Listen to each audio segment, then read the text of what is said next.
Hola a todos los hermanos, hermanas, amigos, amigas que nos están viendo el día de hoy. Espero que hayan tenido una súper buena semana y les invito a adorar al Señor, todos juntos.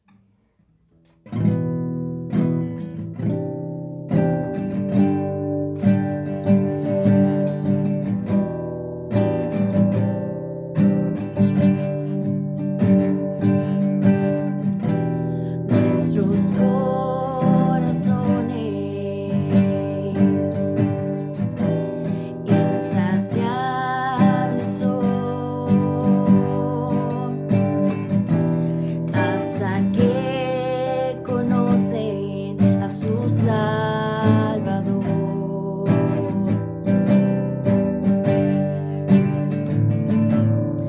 Tal y como somos nos amó.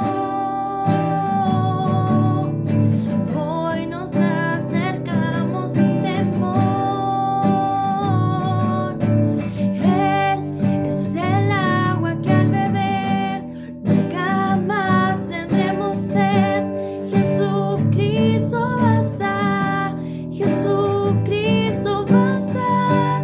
Mi castigo recibió y su herencia me entregó. Jesucristo basta, Jesucristo basta.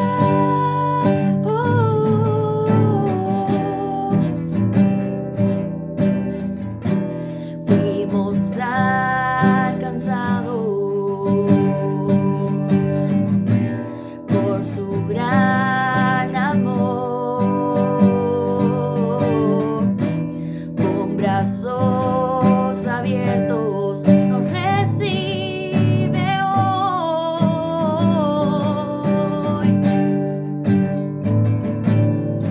Tal y como somos nos amó.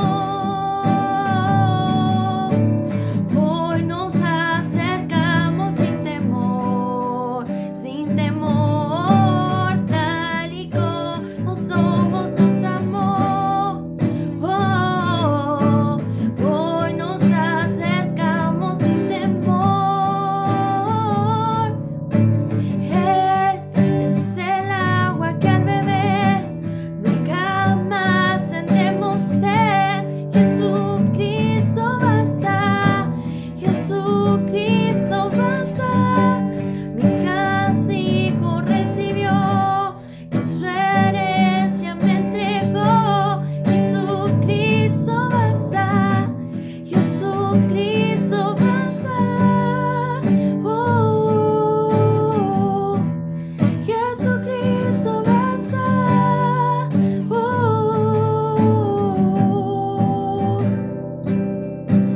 Tal y como somos nos amó.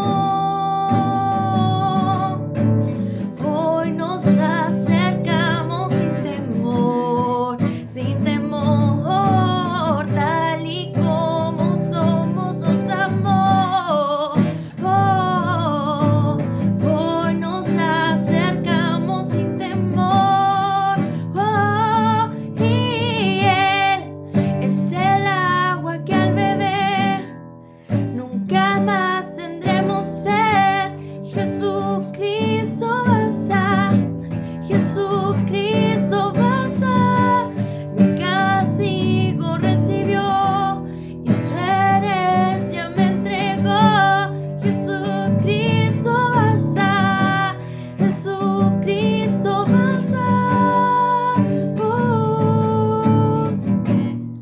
Jesucristo basta.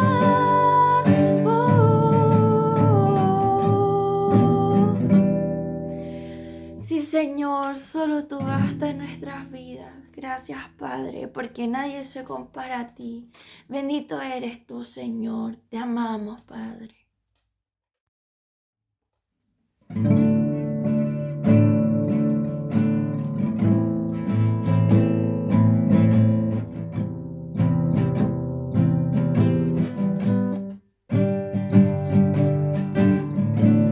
Digno es el Cordero Santo, Santo, Santo es Él.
y siempre.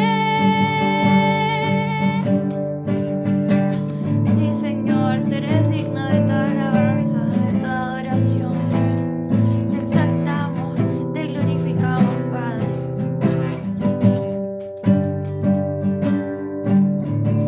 Digno es el Cordero Santo, Santo, Santo es Él.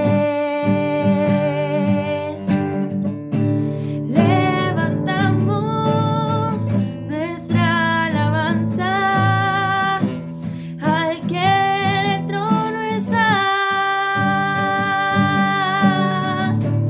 Santo, Santo, Santo, Dios Todopoderoso, ¿quién fue, quién es y quién vendrá? La creación hoy canta y damos gloria a Él. Tú eres digno por siempre y siempre. Santo, Santo, Santo, Dios Todopoderoso, ¿quién fue, quién es y quién vendrá? La creación hoy canta y damos gloria a Él. Tú eres digno por siempre y siempre.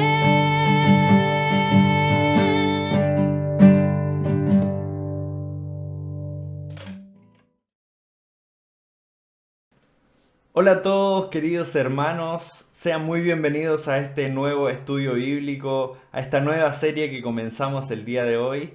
Estoy de verdad muy agradecido, muy feliz de poder estar con ustedes y poder compartir eh, la palabra del Señor. Enseñar la palabra de Dios siempre es un desafío, pero también es una bendición porque bendice mi vida aún más de la que lo ha hecho por tanto tiempo y también me da la oportunidad de poder ser de bendición para ustedes. Así que espero hacerlo de la mejor manera.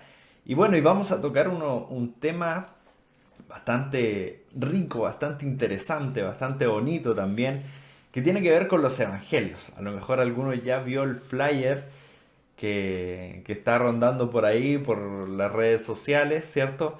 Y hemos denominado esta serie que vamos a tener durante los 4 jueves del mes de noviembre, la hemos denominado El Tesoro de los Evangelios.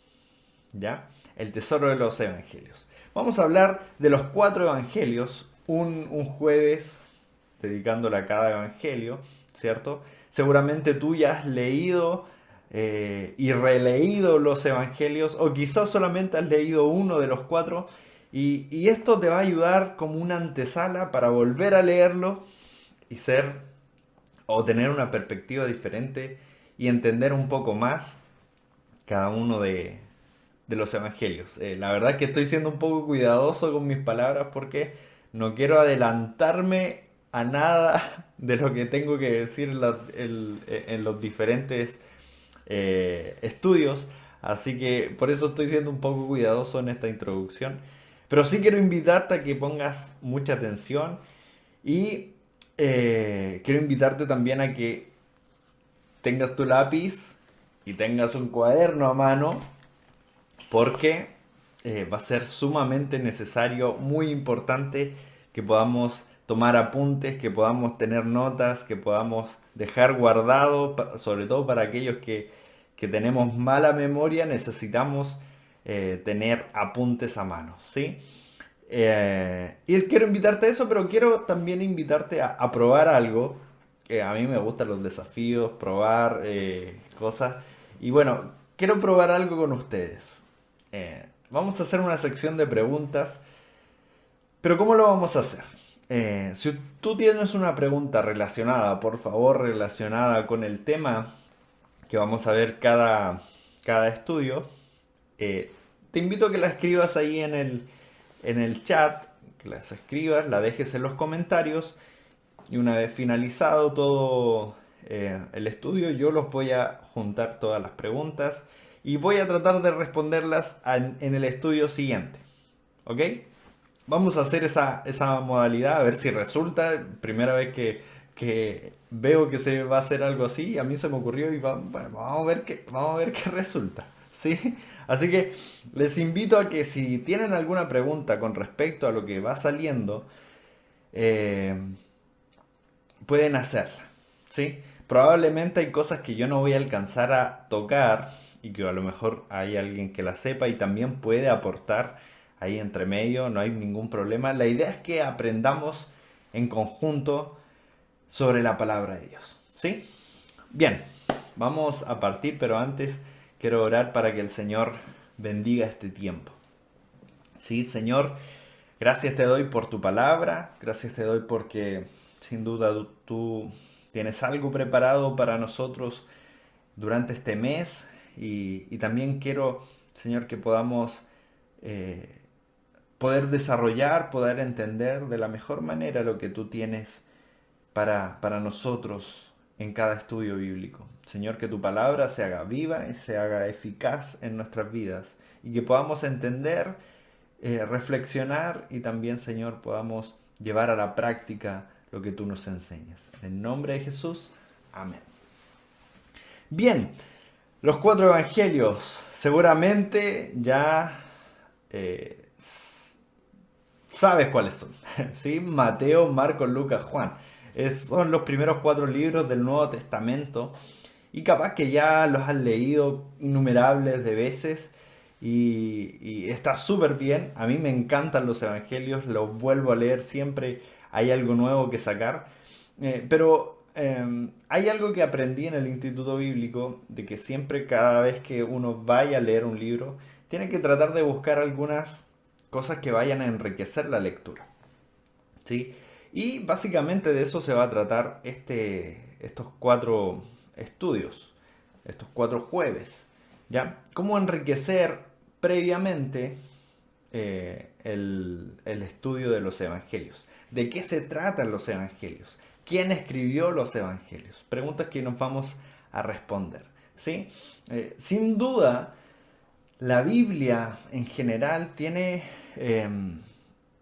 como tema principal o como gran relación la vida de Jesús, la obra salvadora, redentora de Jesús. Sin duda, ese es como su tema principal. El tema de Génesis Apocalipsis es cómo Jesús viene a salvar a la humanidad. ¿Sí? Tanto los profetas como los patriarcas, como los apóstoles luego, hablan de este Jesús que vino, se hizo hombre y vino a salvarnos a cada uno, ¿sí? Ahora Jesús, sin embargo, Jesús nunca escribió nada para nosotros. Jesús nunca redactó nada, no tenemos un papiro que diga de puño y letra del mismo Mesías, del mismo Cristo, que haya escrito algo para nosotros. No es así como si lo hicieron los apóstoles. Jesús más que nada se encargó de vivir, se encargó de hacer las cosas, de que sus discípulos pudieran eh, contemplar lo que Jesús hacía y luego poder transmitirlo oralmente. Es por eso que Jesús les dice, vayan y digan, prediquen, eh, porque ese es el mandato de Jesús, ¿sí? Y sin embargo, sus apóstoles obviamente le hacen caso, pero también empezó la tradición oral. Empezaron a contar lo que Jesús hacía. Hasta que algunos apóstoles o algunas personas que vamos a ir viendo durante este estudio de este mes, se dedicaron a redactar la vida de Jesús. Principalmente cuatro autores que están aquí y que lo podemos leer. Mateo, Marcos, Lucas y Juan se dedicaron a redactar, a escribir hechos, acontecimientos, palabras, milagros que Jesús hizo en su periodo aquí en la tierra. ¿Sí? Así que, entendiendo todo esto, debemos explicar algo previamente. ¿Por qué tenemos cuatro evangelios que hablan de Jesús y no tenemos solamente un evangelio. ¿Acaso un evangelio no es suficiente para explicar todo? ¿O con uno no estaríamos listos ya? De hecho, si nosotros leyéramos uno de los evangelios, ya sería potente para nuestras vidas, ¿cierto? Podemos, si nos quedáramos con uno de los evangelios, ya sería potente. Pero, ¿por qué en vez de uno hay 4 evangelios? ¿Sí? Y a mí me gusta ejemplificarlo de esta manera. Eh, Recuerdo una vez que estuve comprando por internet, compré por Marketplace, que es la plataforma de venta de Facebook. Compré por ahí y tenía que juntarme con la persona que me iba a vender el producto. Entonces, ¿qué fue lo que hice yo? Me acerqué a él, me contacté con él y dijimos, bueno, nos vamos a juntar en tal parte y vamos, yo te voy a pagar y él me va a pasar el producto. Entonces, cuando yo iba de camino empecé a ver la foto de él para saber más o menos qué rasgo tenías. Entonces ahí me di cuenta que la persona eh, era, tenía una piel morena, tenía un peinado algo moderno, y esas cosas que uno se puede ver, que puede ver solamente por las fotos, ¿cierto? Y luego cuando nos juntamos, yo lo llamé y le dije, ya estoy en el lugar, ya, aquí estoy. Y él me dice, sí, yo voy llegando, voy con un polerón rojo y un gorro negro. Eso me dice. Voy con un polerón rojo y un gorro negro. Entonces, mi perspectiva empezó a decir, bueno, ya no me voy a fijar tanto en quiénes son la de piel morena, sino que ahora me voy a fijar en quién anda con un polerón rojo y quién anda con un jockey o un gorro negro. Entonces empecé a fijarme en eso cuando de repente veo que se acerca alguien, yo le digo ando con una chaqueta también y bueno, nos juntamos, para hacer más corta la historia, nos juntamos y ahí cuando me pasa el producto, yo le pago, llegamos al negocio, concretamos el negocio, me doy cuenta de otras cosas que no me podía haber dado cuenta ni por la foto, ni cuando él me dice que venía con un polerón rojo. Por ejemplo, su estatura. Ahí me di cuenta que su estatura era un poquito más bajo que yo y que por su tono de voz podía ver que no era chileno, ¿sí? Era un extranjero. Según yo era un venezolano, pero no le pregunté, entonces tampoco puedo llegar a esa conclusión. Pero sí estoy seguro que no era chileno. Entonces, algo así pasa con los evangelios. Son miradas diferentes, son perspectivas diferentes de una misma persona. ¿Sí? Vamos a ver cómo Mateo ve a Jesús, vamos a ver cómo Marcos ve a Jesús, vamos a ver con qué perspectiva ve Lucas a Jesús y vamos a ver qué es lo que dice Juan de Jesús. Pero eso no significa que cada uno esté compitiendo entre sí diciendo, no, lo que dice Mateo en realidad no es, así que yo voy a escribir mi libro. No, de hecho, los llamados evangelios sinópticos, que son Mateo, Marcos y Lucas, comparten muchas situaciones entre sí. Así que sería ilógico pensar en eso. Pero sí, lo que podemos llegar a interpretar es que cada uno de los evangelios tiene algo que contarnos a nosotros. Y por eso es importante saber qué es lo que nos quiere decir cada uno de los evangelios. ¿Sí? Así que quiero invitarte a que partamos desde ya, para que no perdamos tantos minutos. Partamos con el primer evangelio. Vamos a ir en orden canónico y no por orden cronológico, ¿ya? Vamos a ir, en otras palabras, por el orden en que aparece en la Biblia y no en el orden en que fueron escritos, ¿sí? Pero ustedes, si van a tomar apuntes con su lápiz y su cuaderno, se van a dar cuenta de quién fue escrito primero, quién fue escrito último y así. ¿Perfecto? ¿Estamos? Bien. Mateo. El libro de Mateo fue escrito. No se asuste si aparecen cosas en la pantalla, porque quiero ayudarles con ayudas visuales, así que no se asuste. Ahí vayan tomando apuntes. El libro de Mateo fue escrito en el año o en los años aproximadamente 55 al 75 después de Cristo. ¿Ya? En esos años fue escrito. ¿Quién lo escribió? Lo escribió el discípulo Leví, o más conocido como Mateo, ¿ya? Él era judío de nacimiento. Su trabajo era ser un recaudador de impuestos, ¿ya?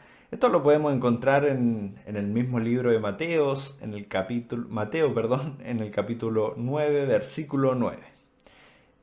Probablemente cuando Jesús llama a Leví o llama a Mateo, ahí es donde se le cambia el nombre, o bien ya tenía una dualidad de nombre donde se podía conocer, pero la tradición lo ha llamado más por el nombre de Mateo que de Leví.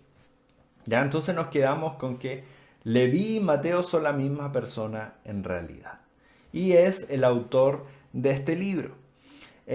Los destinatarios a quienes le escribe Mateo es al pueblo judío. ¿Ya? Y esto es sumamente importante entender porque al notar con qué perspectiva escribe o a quién le quiere escribir el autor, en este caso Mateo, vamos a notar algunas diferencias con los otros evangelios y vamos a poder entender de mejor manera el texto bíblico. ¿Ya? Entonces, Mateo le escribe al pueblo judío. ¿Ya? El pueblo judío en ese tiempo tenemos que recordar que venía de una sequía espiritual, ¿ya? Donde más de 400 años habían pasado donde ningún profeta se había levantado antes de la llegada de Juan el Bautista. Ya, 400 años habían pasado y no había palabra de Dios para nadie. ¿Sí? Entonces, Mateo involucra la historia de Jesús justo al haber pasado esos 400 años. Y vamos a ver por qué podemos deducir de que Mateo le escribe efectivamente a los judíos. ¿Ya? Mateo muestra a Jesús, y esto es muy importante, Mateo muestra a Jesús como el rey de los judíos. Es Jesús el que cumple la escritura, es Jesús el Mesías prometido. ¿Sí? Así lo muestra Mateo. Mateo muestra a Jesús como quien cumple la escritura. Y vamos a ver una y otra vez cómo Mateo cita el Antiguo Testamento o menciona algún episodio del Antiguo Testamento para referirse a Jesús. De hecho, hay por lo menos 40 citas formales en donde Mateo cita el Antiguo Testamento para referirse a Jesús. De esas 40, 16 veces dice la frase: todo esto aconteció para que se cumpliese lo que el profeta había dicho. Y ahí dice lo que dice el profeta. ¿Sí? 16 veces de las 40 menciona esa frase. Y hay otras frases como oísteis que fue dicho, o porque así está escrito, que lo que fue dicho se cumpliese. Todas esas frases involucran que Mateo está apuntando al Antiguo Testamento para enlazarlo con la vida de Jesús. ¿Sí? Entendamos, Mateo le está escribiendo al pueblo judío, un pueblo adoctrinado, un pueblo que conoce la Torá, un pueblo que desde niño tiene que estudiar la ley de Moisés, que tiene que entender las profecías que decían, que mencionaron los profetas en el Antiguo Testamento. Es por eso que Mateo apunta a extraer las profecías para dárselas ahí en el cumplimiento con Jesús. Es muy interesante, ¿cierto? Entonces, si empezamos a evaluar cómo está Mateo, podemos empezar a analizar el por qué Mateo está escribiendo esto. ¿Sí? Mateo tiene una fuente de información o de dónde extrae toda esta información. Bueno, básicamente es de su propia experiencia como discípulo, como apóstol de Jesús, pero además también es muy probable que haya recapitulado o haya también se haya apoyado de la fuente de Marcos, ya del libro de Marcos. Vamos a ver el jueves que viene el libro de Marcos y ahí es donde nos vamos a dar cuenta de algunas cosas que coinciden ambos. ¿Y por qué Mateo se eh, pudo haber recaudado información de la fuente de Marcos? ¿Ya? Pero es muy interesante que nosotros podamos ver de que Mateo, en realidad, al haber o al estar apuntando al pueblo judío, él no está, no, o no le importa recapitular o ordenar los sucesos, la vida de Jesús de una manera cronológica. ¿Ya? A Mateo no le importa decir, bueno, nació Jesús y luego del nacimiento de Jesús vino esto y luego vino esto y luego vino esto. No, Mateo no está contando la línea del tiempo de Jesús, no va en orden cronológico. Mateo se enfoca en eh, hacerlo de manera sistemática, hacerlo de manera tomando temas aparte, haciendo secciones en su libro que van apuntando a temas. Y ya lo vamos a ver enseguida. Eh, pero es muy importante eso. ¿Por qué? Porque recordemos, Mateo le está escribiendo ¿a quién? A los judíos. Y los judíos tenían como gran método de estudio la memorización. ¿Sí? Entonces, la memorización no venía tanto por el tema cronológico, sino que venía más por un tema sistemático. Eh, Mateo también, como dijimos delante, era un recaudador de impuestos. Los recaudadores de impuestos no tan solo contaban el dinero que otorgaba, ¿cierto?, los impuestos, sino que tenían que entregar una agenda o tenían que entregar un reporte escrito de todo lo que pasaba con el dinero. ¿Ya? Entonces, primero esto seguramente habrá ayudado a Mateo a poder tomar los apuntes necesarios de la vida de Jesús, pero también seguramente esto también ayudó a Mateo a poder enlazar, a poder juntar, a poder eh, sistematizar los temas, hacer el orden sistemático. ¿Sí? Es un poco enredado por las palabras más que nada, pero ahora lo van a ver bien. ¿Sí? Yo se lo voy a ir mostrando aquí en pantalla cómo es que Mateo ordena su libro. Y es muy, muy, muy interesante. Ya tiene, como dijimos, un orden sistemático. Mateo empieza conectando a Jesús con el Antiguo Testamento. En los primeros capítulos, del capítulo 1 al capítulo 3, podemos ver a Jesús conectándose con el Antiguo Testamento. Encontramos la genealogía de Mateo, ¿cierto?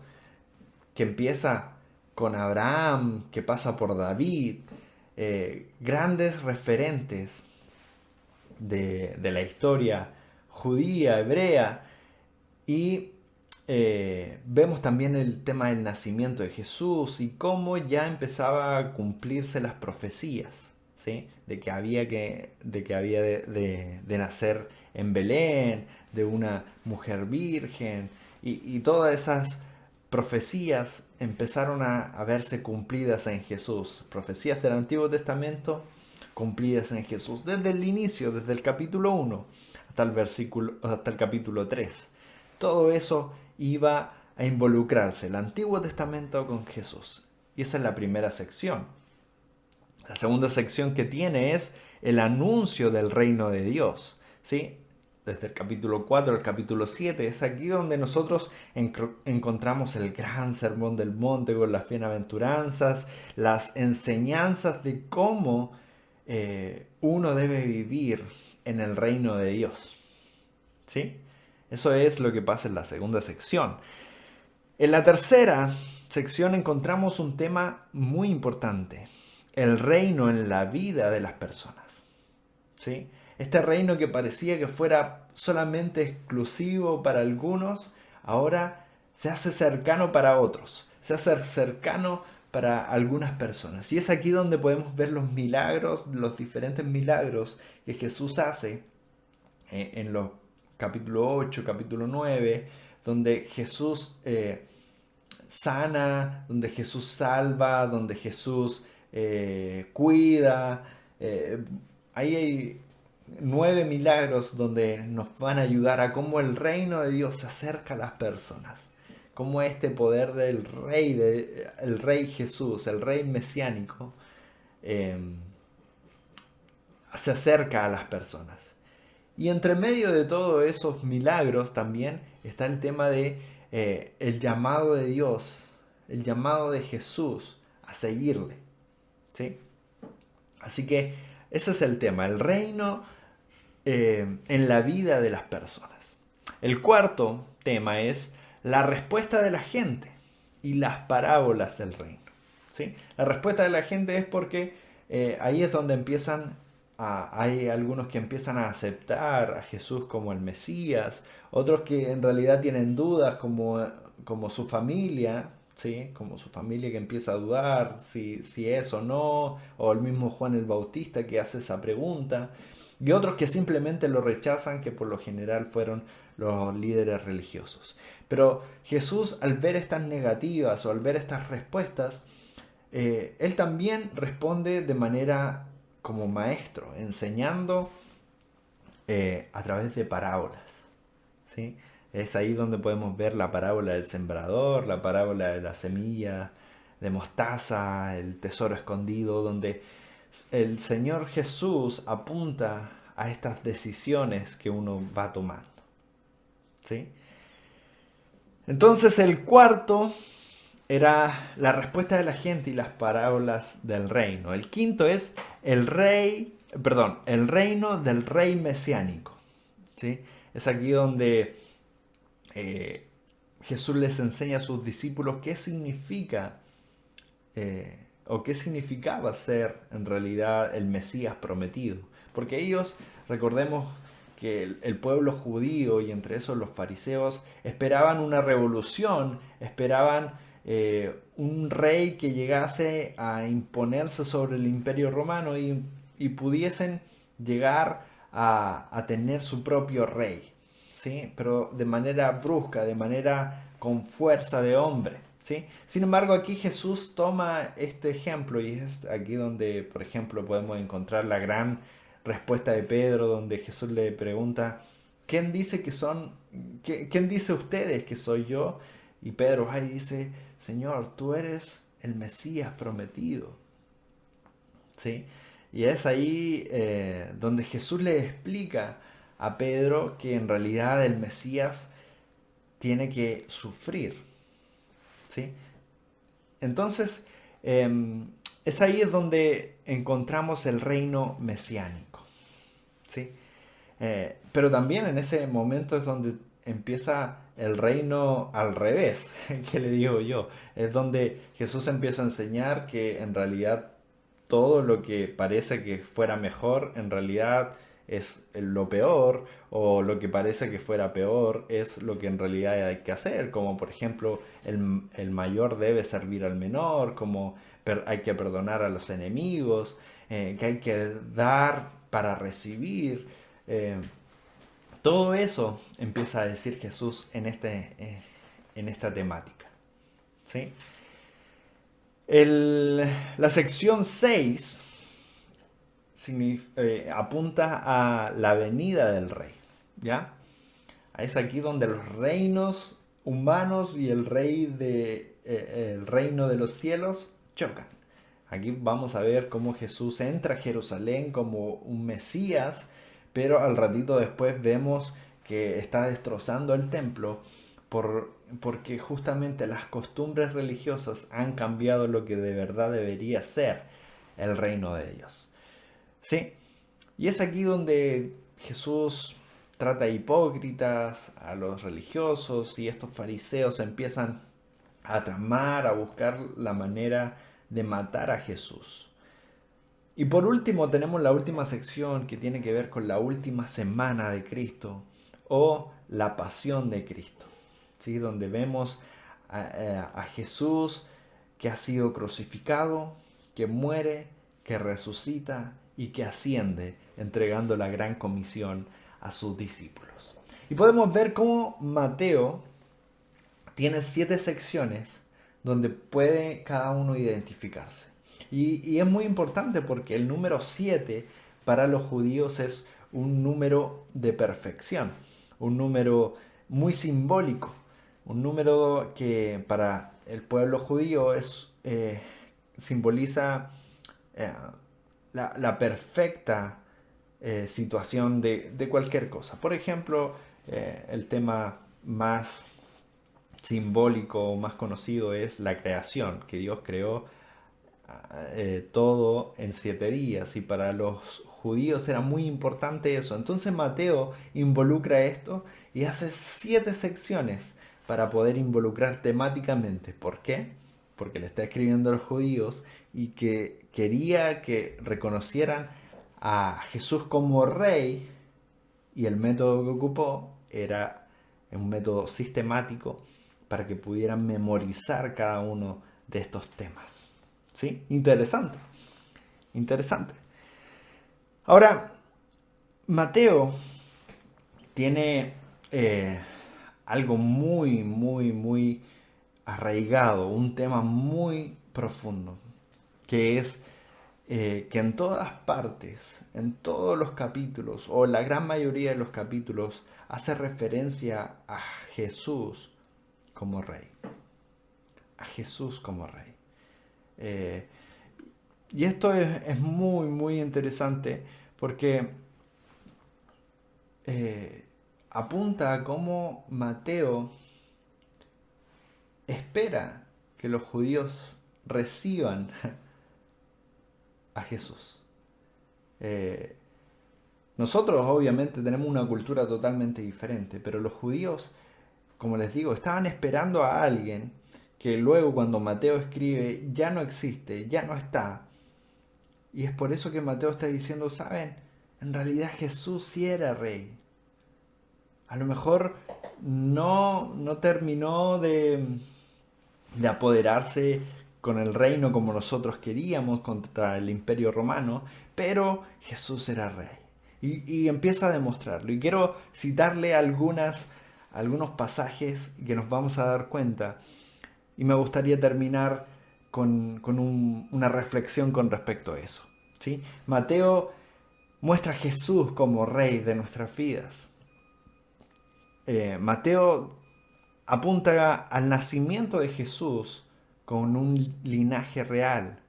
Y de hecho lo llama un par de veces como hijo de David. ¿Sí? Los magos le ofrecen regalos a Jesús que se le ofrecía solamente a los príncipes. ¿Sí?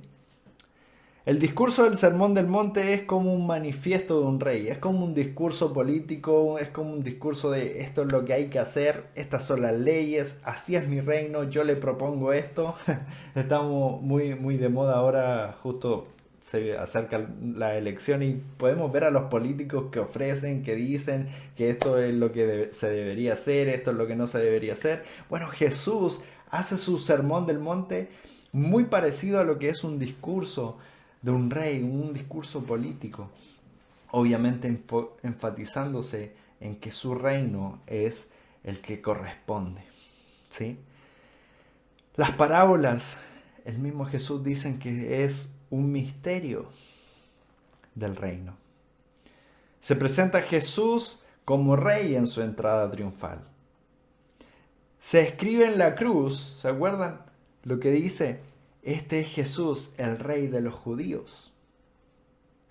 Y por último, Jesús afirma que tiene toda autoridad en el cielo y en la tierra.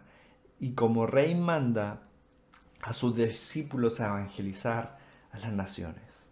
Y podemos contar otras cosas, como por ejemplo el poder de un rey para poder gobernar, como lo hizo Jesús, que gobernó a los demonios cuando sacó a los demonios de ese endemoniado.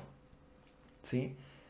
Podemos ver los milagros, cómo los milagros se reflejaban en el Rey. Podemos ver cómo Jesús decía que su reino iba a volver. ¿Sí? Todo eso lo podemos encontrar en Mateo, porque Mateo justamente quería que la gente se involucrara con Jesús como Rey. Y esto es lo que me hace pensar a mí, y me gustaría leerles un pasaje que es sumamente conocido, que lo dice Jesús en el Sermón del Monte. En el capítulo 6, versículo 33 de Mateo dice: más bien busquen primeramente el reino de Dios y su justicia, y todas las cosas serán añadidas. Mateo nos muestra a Jesús como rey del universo, como rey de la historia, como el rey del pueblo judío, como el rey del pueblo gentil, como el rey que venció la muerte, como el rey que ha de venir. El asunto es que Mateo podría haber demostrado todo eso, pero el principal motivo es para que la gente que lea su libro pueda entender: Jesús es el Rey que debe reinar en mi vida.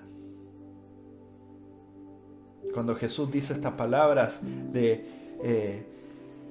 que salen en el capítulo 6 de busquen primeramente el reino de Dios, está hablando de cómo cada uno empieza a buscar otras cosas primero, empieza a tener ansiedad por otras cosas, empieza a tener a querer y anhelar otras cosas que para nuestra vida no corresponden. Sin embargo, Jesús va y dice: busquen primeramente el reino de Dios y su justicia, y todo lo demás que deseen, todo lo demás que quieran, todas esas necesidades van a ser añadidas. Pero primero busquen el reino de Dios. Primero busquen que el Rey viva en sus vidas, reine en sus vidas. Qué lindo sería que con este estudio del día de hoy podamos experimentar a Jesús como el Rey de nuestras vidas, como el Mesías que vino a reinar. Pero no vino a reinar solamente en la vida de los discípulos, no vino a reinar solamente hace 2000 años atrás, sino que también está reinando hoy en nuestras vidas, está reinando hoy en nuestros corazones, está reinando hoy en nuestra familia. ¿Qué significa ser un rey? El rey es el que toma las decisiones, el rey es el que decreta qué es lo que hay que hacer, qué es lo que no hay que hacer. El rey es el que da permiso, el rey es el que promete y debe cumplir. Todo eso involucra ser rey. Y qué lindo sería que nosotros dejáramos reinar a Dios, que Él sea el que tome las decisiones en nuestras vidas, que Él diga que sí, que Él diga que no, y que Él pueda cumplir su propósito en nosotros. ¿Sí? Señor, te doy muchas gracias por este estudio bíblico. Gracias por la bendición de poder tener y contar con cada uno de mis hermanos. Te pido, Señor, que tú reines en nuestras vidas, tú reines en Betel. Señor, tú sé el Rey de nuestras vidas, de todas nuestras decisiones. Tú gobierna sobre nosotros, Señor. Eres soberano y por eso queremos depender de ti, Señor. Queremos buscar tu reino por sobre lo que nosotros deseamos, incluso por lo que a veces creemos que necesitamos. En el nombre de Jesús. Amén. Un gran abrazo, queridos hermanos. Y bueno, si tienen alguna pregunta, pueden escribirla. Y nos vemos el otro jueves en un nuevo estudio bíblico. ¿Sí? Adiós.